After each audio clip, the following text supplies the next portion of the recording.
Olá, você que está acompanhando a gente aqui no programa Opinião, aqui na tvburburinho.com.br.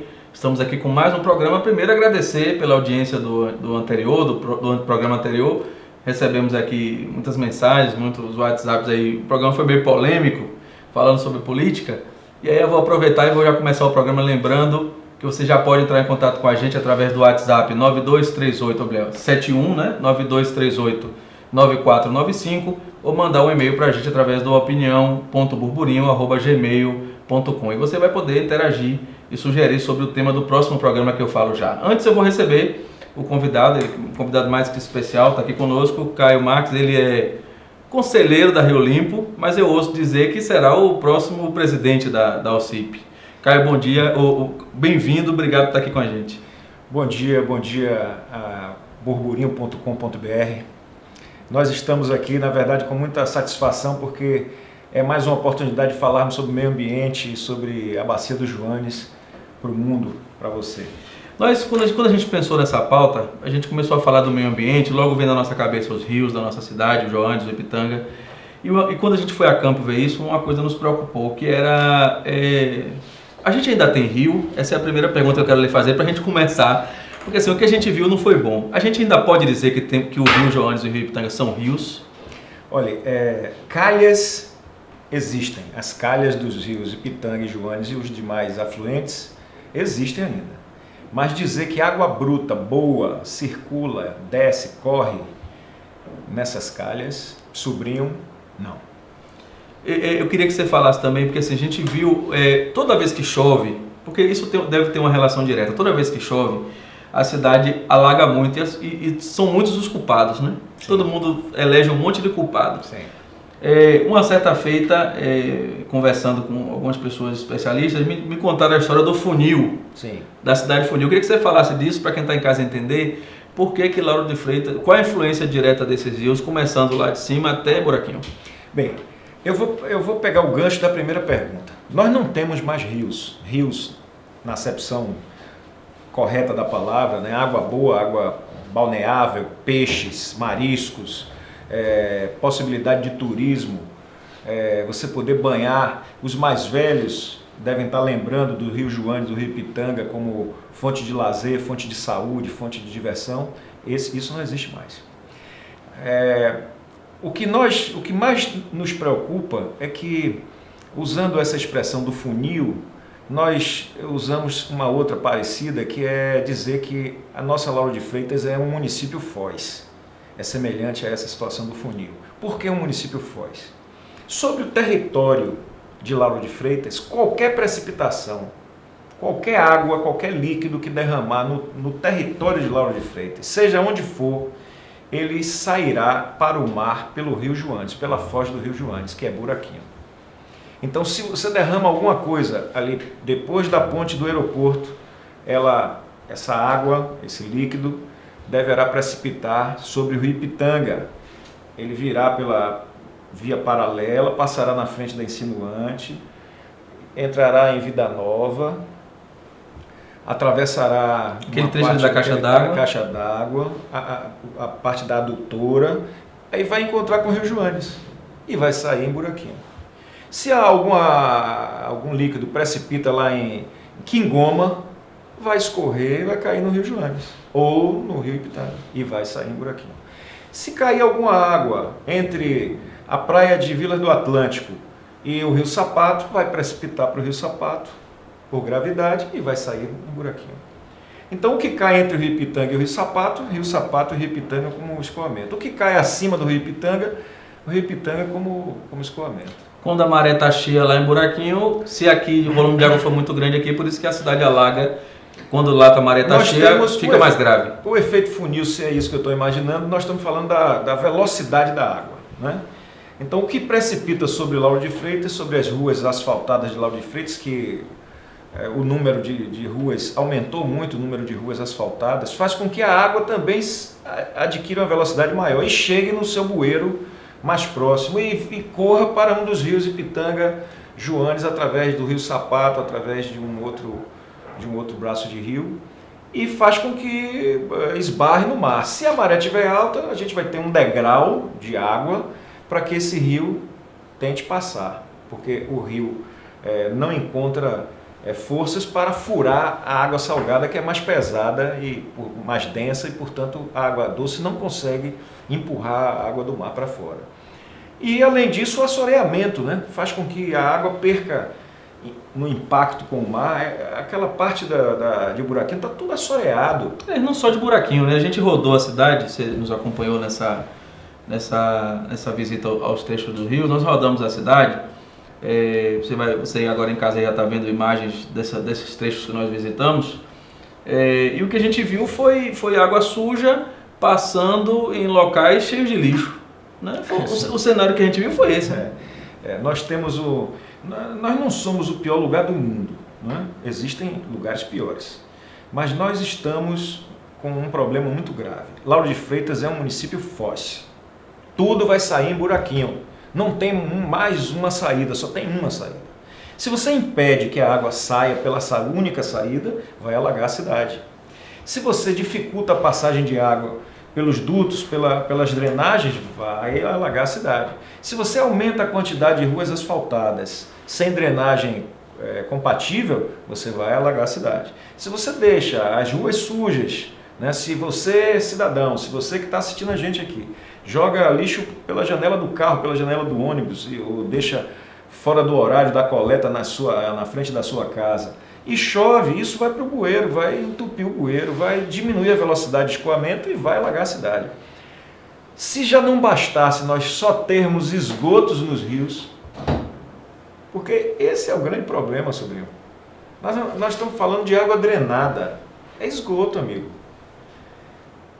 A coisa séria que a gente precisa lembrar é que Rio Ipitanga e Rio Joanes já foram rios balneáveis. Eu ouço histórias. Se tomava banho. Eu ouço histórias, o pessoal conta histórias mais antigas. Eu moro aqui há 25 anos, mas já não alcancei tanto aquele trecho ali da beira-rio, né? Que vai do ginásio até próximo da Insinuante. Aquele trecho da beira-rio, o pessoal tomava banho ali, brincava, pescava. E isso assim, a gente olha para aquele pedaço ali hoje e é um negócio que a gente não consegue imaginar que ia acontecer. Eu queria inclusive já começar falando disso, falar com você do saneamento. Porque assim, a gente ouve, entra governo, sai governo, o que a gente ouve? Lauro de Freitas é uma cidade que tem 5% de saneamento, a maioria é fossa cética, aí aparecem os mega projetos de saneamento e a gente não vê isso acontecer. A gente já viu que não dá para confiar nos projetos de governo. O que fazer diante dessa situação? Porque assim, se os projetos não saem, na outra ponta, o cidadão pode contribuir de que forma para essa questão do saneamento? Porque senão a gente vai ver o que hoje é água suja passando no lixo, vai chegar um momento que a água não vai nem passar. Sim. Não, e existem pessoas que usam a drenagem pluvial como esgotamento sanitário. Eles conectam o esgoto da casa deles na drenagem pluvial, ou seja, na tubulação que escoa a água de chuva, que é um absurdo, mas tem gente que faz. O Rio Sapato é cheio de conexões espúrias, conexões irregulares. Agora, de quem é a culpa? Porque olha só, nós temos uma questão cultural sobre isso. Dos condomínios, da especulação imobiliária, do governo, é um pouquinho de cada um. De quem é a culpa dessa situação desse jeito? É uma equação. Pelo seguinte, se não houvesse a concentração urbana, nós poderíamos ter fossa, cada um tem a sua. Poderíamos ter uma estação pequena de tratamento, cada um com sua ET. E utilizar inclusive água, porque esgoto, 99,9% é água. O esgoto, o pior esgoto de uma residência, 99,9% é água. Então a gente poderia reusar essa água. A gente poderia reusar essa água para quê? Para regar os jardins, para regar as praças, para lavar o piso da casa, para lavar o carro, enfim, se houvesse um tratamento dessa água. Então o que é que o brasileiro e o cidadão do mundo está fazendo? Quer dizer, os mais desenvolvidos menos do que nós. Nós não utilizamos esgoto, não reutilizamos, não reaproveitamos a água do esgoto. Nós tratamos o esgoto como se ele não existisse. Se você perguntar a qualquer cidadão, depois que ele aperta o botão da privada, para onde vai aquilo ali, poucas pessoas sabem. É verdade. Não sabem para onde é que vai. A criança não sabe para onde vai. Então, se ela não sabe, ela não pode cuidar. Então, talvez a gente devesse falar mais sobre isso. Porque uma drenagem pluvial não pode ser conectada a um esgoto sanitário. Uma casa pode ter muito bem uma fossa séptica. O problema maior aqui é que o lençol freático é muito alto. Então, quando você cava 1 metro, 1,5 metros, 2 metros, não precisa chegar a 2 metros, você já encontra água. Então contamina, né? Contamina, mas efetivamente existem outras metodologias. A estação de tratamento hermética de fibra de vidro, ou de fibra de vidro não se usa mais, de resina, você consegue tratar a água e reutilizar a água. Existem condomínios aqui onde essa tecnologia já foi utilizada por alguns profissionais aqui da região de Lauro de Freitas. Inclusive tem um muito conhecido lá na estrada de Buraquinho, na ida de Buraquinho. Uma empresa ali que é muito competente nessa parte. Agora você me falou, eu vou voltar para uma fala sua lá do começo que me ocorreu agora. Você me disse que tudo que cair na cidade vai inevitavelmente correr para Buraquinho. Me ocorreu uma coisa que eu queria que você falasse sobre isso. Esses rios não começam em Lauro de Freitas, né? Não. Então, assim, se Lauro de Freitas, assim, um exemplo hipotético para ilustrar, se a gente começar a tratar e fazer tudo certo da divisa da cidade para dentro, ainda assim não será suficiente, né? Porque o que vem de fora vai, então tem que ser um esforço, um projeto um esforço conjunto metropolitano, talvez. Isso. Mas isso não é o mais difícil. O mais difícil é você fazer com que as pessoas concordem com o tratamento. Porque, por exemplo, nós poderíamos fazer uma estação de tratamento do Rio Ipitanga antes dele chegar em Lauro de Freitas, ou na chegada em Lauro de Freitas. Podíamos tratar. Agora, quanto custa isso? Não sei, mas seria uma boa? Seria. Poderíamos também, como já houve projetos, sequestrar o Rio Ipitanga e mandar ele para o emissário submarino lá de Salvador, esse primeiro, na orla lá esse primeiro antes de Alá, né? Por ali. De Alá. Seria uma solução para ele não desaguar e não estragar a água do Rio Joanes abaixo da Joanes 1, abaixo da barragem. Porque o que é que acontece hoje com Lauro de Freitas? A barragem, da barragem para cima, a montante da barragem, a poluição ocorre por conta dos resíduos de Simões Filho e Camaçari, basicamente, que contaminam a água que é captada pela Embasa para nosso consumo. 40% da água consumida em Salvador e região metropolitana vem do Rio Joanes, da bacia Joanes e Pitanga. Então, quem contamina a água, a montante da barragem Joanes 1 e do Ipitanga? São os municípios de Simões Filho, Candeias, São Francisco do Conde, etc., que estão antes dessa captação. Então, a água do rio chega contaminada lá.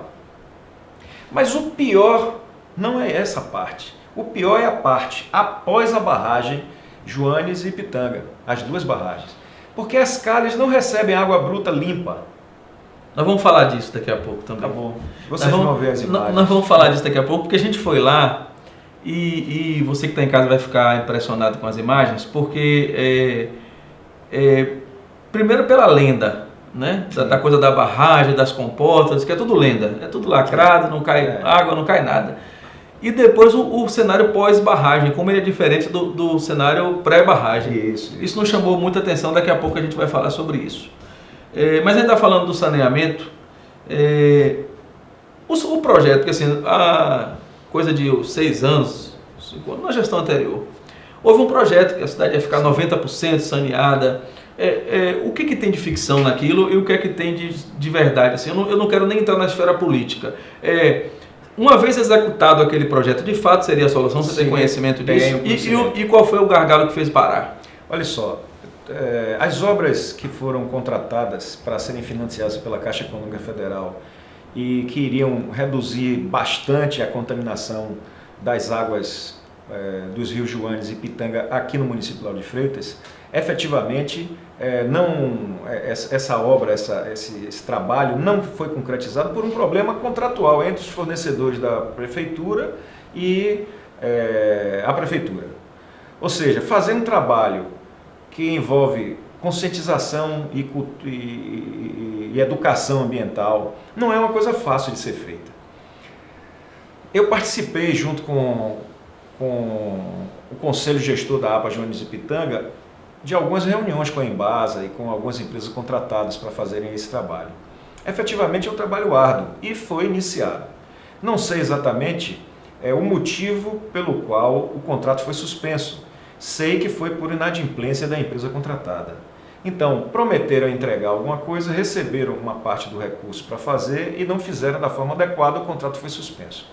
Posteriormente, a Embasa fez nova licitação, novo certame, E não houve vencedor. Me parece que as pessoas não fizeram propostas condizentes com o serviço. E aí foi feita agora a terceira licitação, me parece, que já há uma empresa vencedora e parece que os serviços vão dar início agora no mês de junho próximo e vão ser retomados os serviços de saneamento de Lauro de Freitas. Isso quer dizer o quê? Que as obras de coleta dos pontos residenciais e comerciais de Lauro de Freitas serão conectados a uma rede subterrânea que deverá levar esses resíduos líquidos para o emissário submarino lá em Salvador. Isso aí acontecendo, a gente pode começar a sonhar em ver os rios de volta, ou não adianta fazer isso sem um processo mais sério de revitalização? Você fez uma grande pergunta, eu não posso lhe assegurar, mas você reduzindo a causa da poluição, que é o descarte de água contaminada dentro da calha dos rios, nós vamos ter uma calha melhor. Só que o que é que vai acontecer? Digamos, sobrinho, digamos. Vamos especular um pouquinho. Vamos especular, vamos fazer um chute aqui. Vamos desviar todas as águas ruins, né, que contaminam os rios Joanes e Pitanga a partir das barragens e desviar eles para os emissários submarinos, que não é uma coisa boa. Desviar esgoto para o mar não é uma coisa boa. Deveríamos tratar e desviar. E já que vai tratar, era melhor não desviar, era melhor usar. Mas enfim, vamos supor que desviamos. Nós vamos olhar para as calhas dos rios e elas vão estar cheias de matéria orgânica. Por quê? Porque não desce água boa. Não tem água corrente. Não tem água descendo das barragens, entendeu? As barragens, durante um período longo do ano, elas não deixam passar água, elas são barragens cegas. Não existem comportas para serem abertas e para drenar água boa. Não existe isso. Vocês vão ver. É impressionante as imagens, né? As imagens não saem da cabeça, a gente teve lá e as imagens... Aliás, eu tenho até uma novidade para falar sobre essa questão da barragem, uma informação que chegou nova, que se for confirmada é um absurdo. Mas eu queria, para a gente encerrar esse bloco, que a gente já falou aqui, falando de saneamento, na quinta-feira eu fui para a sessão da Câmara acompanhar, né, uma praxe nossa que é acompanhar o trabalho legislativo, e eu vi uma coisa que me chamou a atenção, queria que você falasse sobre isso. Tinha lá um caminhão que é um Servijet, como eles costumam chamar, que nada mais é do que um caminhão que faz desentupimento de tubulações e tal, e me parece que captação também de sistemas de fossa. E estava lá parado na frente da Câmara de Vereadores como um outdoor para que todo mundo visse a nova aquisição da Prefeitura. E aí me veio uma pergunta, até fiz um comentário lá no Facebook da Prefeitura para contribuir, porque nosso objetivo é contribuir. Me ocorreu a seguinte coisa, eu queria que você falasse sobre isso. Um caminhão para a cidade inteira, isso para mim já é um problema. Fazendo uma conta rápida, o caminhão vai gastar de combustível mais do que se gastaria para fazer um projeto de saneamento. Porque um caminhão para a cidade inteira ele não vai parar hora nenhuma. Então, ele vai rodar muito. E a segunda coisa não devia ter lá uma placa junto do caminhão dizendo para onde é que ele vai despejar o que ele captar? Eu não sei onde é que vai ser descartado esse efluente, eventualmente os resíduos, né? Os resíduos líquidos que esse caminhão vai retirar. Eu tenho certeza do seguinte, ele é um jet alguma coisa, é um superjet alguma coisa. Ele deve usar um princípio de desentupimento de galeria através da pressão de uma água limpa. Exatamente, né? Esse caminhão exatamente que está lá. Pois é, quando ele fizer isso, ele vai jogar o que está lá na galeria para o Rio Joanes, para a praia de Buraquinho. Toda vez que ele limpar alguma coisa... Vai empurrar para frente. Ele vai empurrar para frente. E a frente é buraquinho. Se ele puxar, se ele trouxer para dentro do caminhão, que é um pequeno caminhão, não é um caminhão... Bota uma foto do caminhão aí, pessoal, ver em casa. O pessoal já vai botar uma foto. É um caminhão. É bonito o caminhão, até bonito. Tá é bem, novo, inclusive, tá bem é novinho. Tá bonito como equipamento. Mas se ele sugar, eu não sei para onde é que ele vai levar, porque aqui próximo não tem estação de descarte. Eu conheço uma estação de descarte em frente ao Detran, lá em Salvador, onde os caminhões encostam de ré ali, não sei se vocês já viram, e descartam. Naquele trecho conhecido do Rio das Tripas. Sim, exatamente. E ali deve ter um duto que deve alimentar o próximo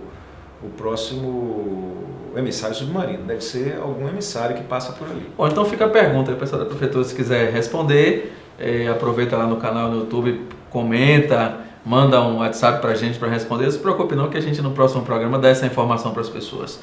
Nós já falamos de rio de saneamento, nós vamos para o intervalo. Lembrando que você pode mandar para a gente um WhatsApp no 7192389495 e mandar um e-mail também no opinião.burburinho@gmail.com. Você vai participar já mandando perguntas para o próximo programa, que eu vou te dizer já o tema, tá bom? Na volta do break nós vamos falar sobre turismo nos rios, se é que a gente pode falar de turismo nos rios, e vamos falar da polêmica da barragem. Aí nós vamos falar também dos pescadores e marisqueiros. Não vamos ficar em cima do muro com isso não, viu? Vamos falar da barragem.